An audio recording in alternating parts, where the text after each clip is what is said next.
ఈ aphids attack అయ్యేటప్పుడు water wash చేసేసేయాలి రెగ్యులర్గా.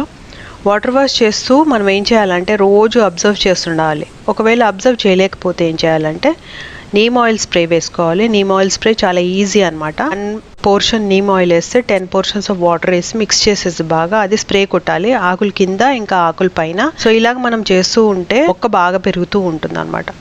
సో ఫర్టిలైజేషన్ వచ్చేసి కాల్షియం బాగా అవసరం అవుతుంది చిల్లీ ప్లాంట్స్కి. ఏ చిల్లీ ప్లాంట్కైనా అలాగే క్యాప్సికమ్కి కూడా కాల్షియం బాగా అవసరం పడుతుంది. సో కాల్షియం రావడానికి మనం ఎక్కువగా ఏం చేస్తామంటే పాన్లో వాడుకునే చున్నం ఉంటుంది కదా, అది నీళ్ళల్లో కలిపేసి వాడేయాలన్నమాట. అది కూడా లైట్గానే వేసుకోవాలి. 1:10 ప్రపోర్షన్లోనే వేసుకోవాలి. అది ఈజీగా అబ్జర్బ్ అవుతుంది. ఇంకా ప్లాంట్కి ఆకుముడత అలాంటివి రావడము ఉండదు. ఆకుముడత 2 కారణాలుగా వస్తుంది. ఒకటి కాల్షియం తక్కువ అవ్వటం వల్ల, ఇంకా అలాగే అఫిడ్స్ మీలీబగ్స్ ఉండటం వల్ల కూడా ఆకుముడత లేకపోతే చిగుళ్ళు